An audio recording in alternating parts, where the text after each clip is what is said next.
안녕하세요. 시원한 한방경매 박시우입니다.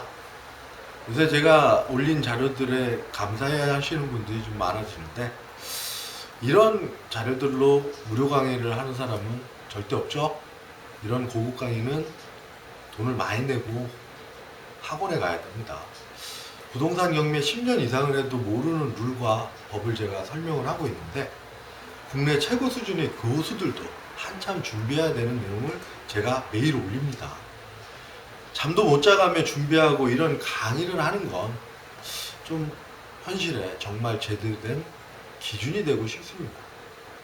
대한민국 부동산 시장의 정확한 기준, 부동산 경매 시장의 제대로 된 기준, 그냥 대충 무식하게 돈 벌었다고 하는 것들이 부동산 경매 시장, 나아가 부동산 시장에 독이 돼서 돌아오기 때문이고, 시장을 너무 빨리 늙고 노쇠하게 만들고 있습니다. 그러면 우리 다음 미래 세대들이 너무너무 힘들어집니다. 지금도 모든 여건들이 충분히 힘듭니다. 왜? 기성세대들 때문에. 기성세대라면 미래 세대에게 아름다운 미래와 따뜻한 지금을 만들어다 줄 의무가 있습니다. 허나 자금의 현실은 어떻습니까? 미래는 없고 일단 지금 다 헤쳐먹자죠. 저라도 계속 두고 볼 수가 없기에 한번 외쳐보는 겁니다. 어차피 할 거면 머리에 지식을 넣고 제대로 된 투자를 하시라고. 돈으로 투기를 하지 말고. 예전에는 주식시장과 저쪽에 정치하시는 분들이 상식이 안 통했는데, 요새는 부동산 시장마저도 상식이 안 통해지고 있습니다. 앞으로 중국의 많은 자본들이 우리 대한민국을 더 위협할 텐데, 여러분, 우리의 적은 내부에 있지 않습니다. 제발 지식으로 무장하시고 좀 더 현실 감각을 일으키시면 보다 현명한 투자가 될 것입니다. 자, 오늘은 맹지에 대해서 한번 자세하게 얘기를 해보도록 하겠습니다. 오늘 얘기의 핵심은 맹지를 탈출하는 방법인데, 이 맹지라는 게 남들이 쳐다보지 않는 토지를 구입해서 도로를 만들어 돈 되는 토지로 만드는 어려운 작업을 하는 거죠. 그런 기법인 것이고, 여러분, 부동산 토지 투자도 섬세하고 아름다운 작업입니다. 실제 현장을 막 가보고 주변 토지들을 매수하려고 시도도 해보고 딜도 해보고 관할 구청 관청에 가서 공무원들과 의견도 들어보고 계획도도 보고 실전에서 막 바삐 움직이는 행위 예술의 종합입니다. 그런 자신의 토지가 공로로 통하는 길이 없는 경우에 타인의 토지로 통하는 공로로 가는 방법을 자세히 알려드리고자 합니다. 첫 번째가 주의토지 통행권이고, 또 다른 하나는 취득 시효에 의한 통행지역권입니다. 상대방이 주의토지 통행권을 행사해 오면 토지 소유자는 그것을 받아들여 주어야 하는 제도가 주의토지 통행권입니다. 일정 기간 20년 동안 일정 토지를 통행하고 있는 사람은 등기상에 지역권을 등기하지 않았어도 해당 토지를 통행할 수 있는 취득 시효에 의해서 통행 지역권이 생긴다는 이야기인 것이죠. 아, 죄송합니다. 지금 혀가 좀 꼬이네요. 또한 주변 토지 소유자의 동의를 받아 통로를 만드는 방법 등의 맹지인 토지를 가지고 있는 사람에게는 공로로 통할 수 있는 아주 좋은 제도이기도 한 것입니다. 먼저 주유토지 통행권부터 설명을 하겠습니다. 내가 부동산을 맹지를 낙찰을 받았어요. 여기에서 맹지는 실제 주변에 통행로가 없는 경우죠. 그러면 그 통행로가 없는 사람은 어떻게 도로인 공로를 이용할 수 있을까요? 이때 등장하는 제도가 뭐다? 주유토지 통행권이다. 이런 주유토지 통행권이 인정되는 경우는 통행로가 없는 경우, 통행로가 있어도 기능을 못하고 있는 경우, 지게 하나 지나가지도 못하게 지나치게 협소한 경우, 떨어지기 쉬운 제방길 같은 위험한 이 네 가지 경우가 해당이 됩니다. 그리고 많은 분들이 좀 혼동을 하는데, 주의토지 통행권과 관습상 사도 통행권은 다릅니다. 주의토지 통행권은 우리 민법상 규정된 제도이지만 관습상 사도권은 절대 인정되지 않고 있습니다.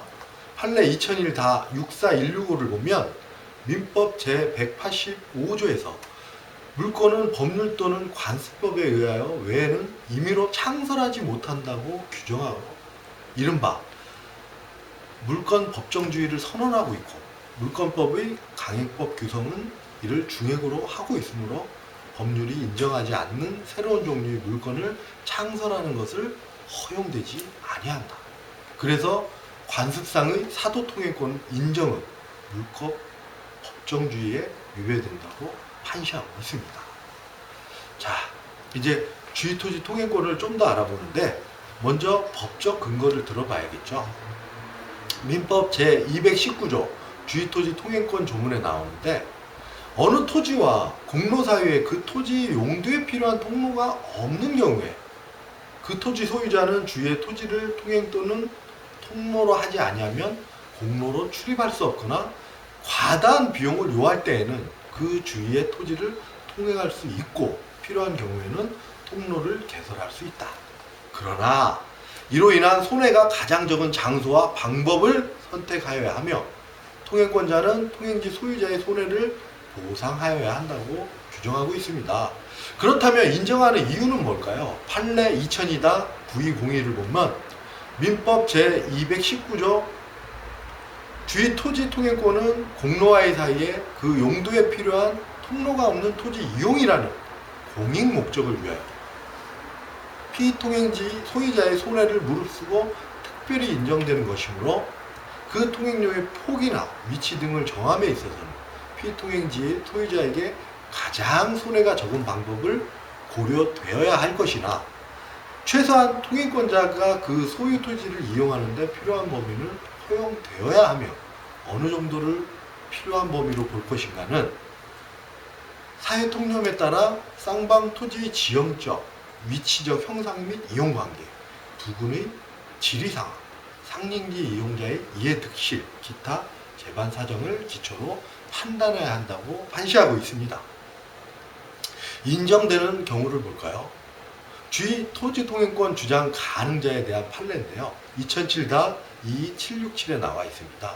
민법 제219조에 정한 주의토지 통행권은 인접한 토지 상호 이용의 조절에 기한 권리로서 토지 소유자 또는 지상권자, 전세권자 등 토지 사용권을 가진 자에게 인정되는 권리입니다.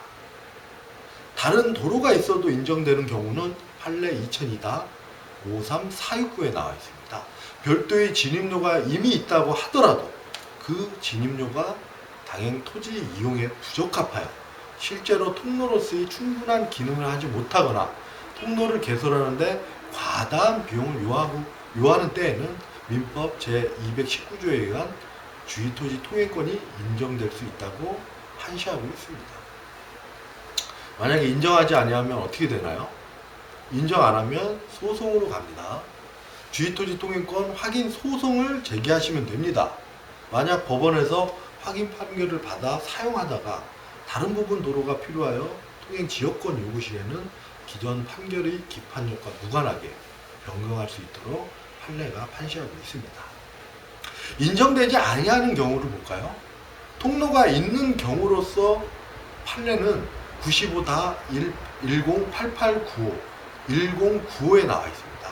주의토지 통행권은 그 소유 토지와 통로 사이에 그 토지 용도에 필요한 통로가 없는 경우에 인정되는 것이므로 이미 그 소유 토지 용도에 필요한 통로가 있는 경우에는 그 통로를 사용하는 것보다 더 편리하다는 이유만으로 다른 장소로 통행할 권리를 인정할 수 없다고 판시가 되어 있습니다. 다른 판례를 하나 더 보면 76다 1694에 나옵니다. 불법 점유자는 주의 토지 통행권도 인정되지 않고 지역권도 시효 취득할 수 없다고 판시하는 바, 통행 지역권은 모두 인접한 토지의 상호 이용이 조절에 기한 권리로서 토지 소유자 또는 지상권자, 전세권자 등 토지 사용권을 가진 자에게 인정되는 권리라 할 것이므로 위와 같은 권리자가 아닌 토지 불법 점유자는 토지 소유권의 상린관계로서 통행권의 주장이나 통행지역권의 시효취득 주장을 할 수 없다고 판시하고 있습니다. 그리고 판례 하나 더 보면 2007-22767에서 명의 신착자에게는 주의토지 통행권이 인정되지 않는다고 판시되어 있습니다. 그러면 거꾸로 인정되는 범위도 있겠죠. 승역지에 가장 소리를 적게 주는 장소여야 하고, 건축법상에는 건축물 대지는 4m 이상 도로에 2m 이상 접하여야 한다고 규정하고 있으나 주의토지 통행권의 폭을 반드시 건축법에 맞게 2m 폭으로 인정해야 되는 것은 아니고, 판례는 1.3m 인정한 것도 있습니다. 건축법은 행정벽구이지 당연히 2m 보장해야 하는 것은 아니고 고려 대상이라고 판시하고 있는 거죠. 그러면 인정하는 시점은요, 주의토지 통행권을 요구한 사람이 만약에 미래에 트레일러를 구입하여 통행을 하기 위해서 주의토지 통행권을 요구한 경우, 판례는 현재의 통행폭을 기준으로 하는 것이지 미래에 트레일러를 구입해야 하므로 10m 폭을 인정하라는 것은 안 된다고 판시하는 것이죠. 법은 이렇게 완전 무결합니다. 인간의 모든 관습을 담고 있는 것이죠. 법원으로부터 주의토지 통행권이 인정되면 주의토지를 통행하고자 하는 사람은 통로를 개설할 수 있죠. 비포장 통행인 경우에 포장도 할 수 있습니다. 나뭇가지가 무성하여 다니는데 만약에 불편하거나 지장을 초래하는 경우에는 나뭇가지도 제거할 수 있습니다. 다만 배타적 권리까지는 없습니다. 배타적 권리를 인정하지 않는다는 것은 주의토지 통행권자만 다니도록 독점으로 통행하겠다고 주장하거나 그와 관련된 차단기 등을 설치하는 것을 말하고, 만약에 통행권자가 배타적으로 사용하고 있다면 소유자는 즉시 인도 청구를 할 수 있습니다. 다시 말해 주의토지 통행권은 남의 땅을 통행만 할 수 있지 자신만 다니는 길로 배타적으로 사용할 수 있는 권리는 없다는 것입니다. 여기서 고정성 문제도 발생이 되겠죠. 주의토지 통행권은 변경 또는 소멸도 가능합니다. 판례에 나와 있는데 2004-10268을 보면 주의토지 통행권은 통행을 위한 지역관과는 달리 통행로가 항상 특정한 장소로 고정되어 있는 것이 아니지 않습니까?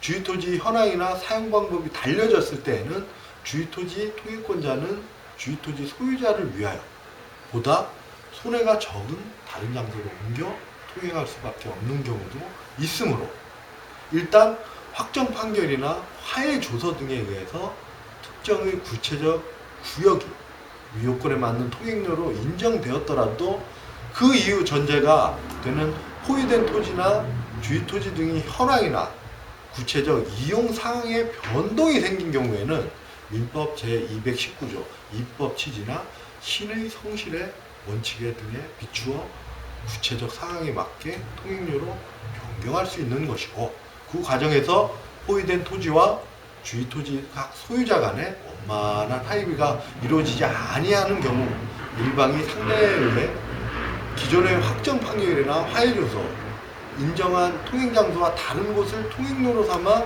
주의토지 통행권의 확인이나 통행 방해 배제 예방 또는 통행 금지 등을 서로 구하더라도 그 청구가 위 확정 판결이나 화해 조서 등의 기판력에 저촉될 수 없다고 본다고 판시되어 있습니다. 그럼 여기서 돈 문제가 생기겠죠. 통행료 문제. 원칙이 유상입니다.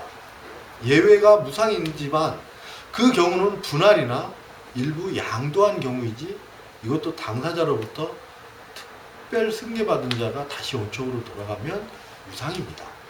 판례에 나와 있는데 93-45268을 보면 분할 또는 토지 일부 양도로 인하여 공로에 통하지 못하는 토지가 생긴 경우에 그 포위된 토지를 위한 통행권은 분할 또는 일부 양도 전의 종전 토지에만 있고, 그 경우 통행에 대한 보상의 의무가 없다고 하는 민법 제220조의 규정은 직접 분할자 또는 일부 양도의 당사자 사이에만 적용되고, 포위된 토지 또는 피통행지의 특정 승계인에게는 적용되지 않는다고 판시하고 있습니다.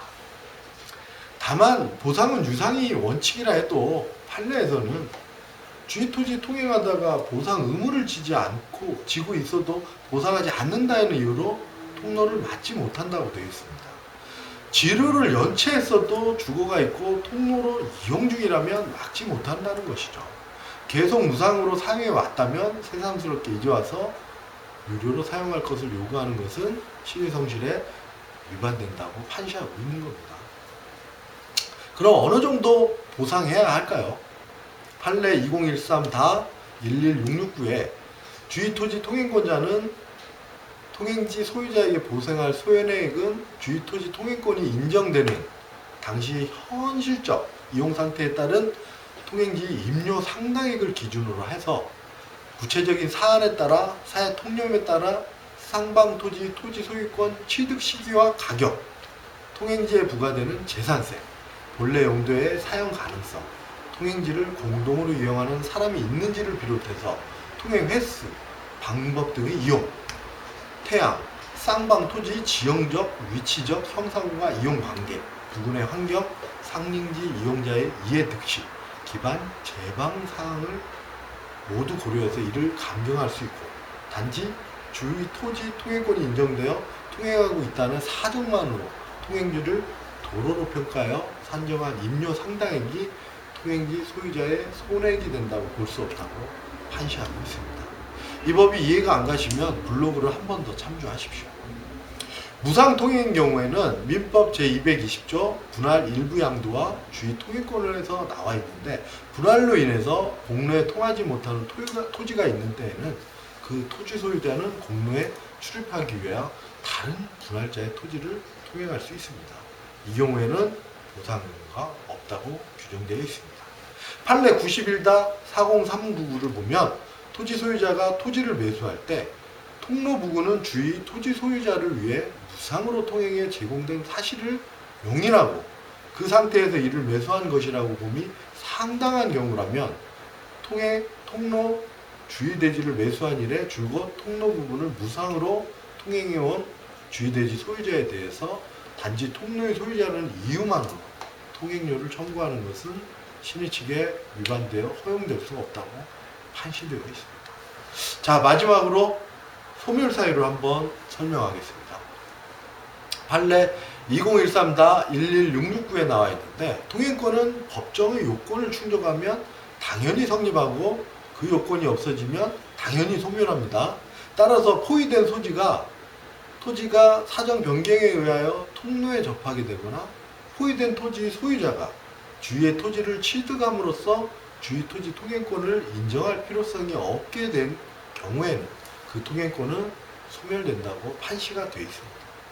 다른 판례를 하나 더 보면 97-47118에 나오는데, 주위 토지 통행권은 어느 토지와 공로 사이에 그 토지 용도에 필요한 통로가 없어서 주위의 토지를 통행하거나 통로를 개설하지 않고서는 공로로 출입할 수 없는 경우, 또는 통로가 있더라도 당해 토지 이용에 부적합하여 실제로 통로로서의 충분한 기능을 하지 못하는 경우에 인정되는 것이므로, 일단 주위토지 통행권이 발생하였다고 하더라도 나중에 그 토지가 접하는 통로가 개설됨으로써 주위 토지 통행권을 인정할 필요성이 없어질 때에는 그 통행권은 소멸한다고 판시되어 있습니다. 지역권은 그거는 제가 글로써 블로그에 자세히 올려놨으니까 오늘 올려드린 물건과 함께 다시 한번 복습해보는 시간을 가지시기 바랍니다. 노력은 수단이 아니라 그 자체가 목적이다. 노력하는 것 자체에 보람을 느낀다면 누구든지 인생의 마지막 시점에서 미소를 지을 수 있을 것이다. 톨스토이의 말이죠. 언젠가부터 결과만이 전부가 돼버린 지금의 현실이 저는 정말 안타깝습니다. 여러분, 이런 것들이 많이 어렵고 힘드시나요? 그냥 저한테 오시고 저희 유료회원에 가입하시면 제가 여러분들의 희망이 되어드리고 알아서 찾아드리고 알아서 수익을 드립니다. 고민하지 마시고 모르시면 오십시오. 자, 건강한 모습으로 내일 다시 뵙겠습니다. 감사합니다.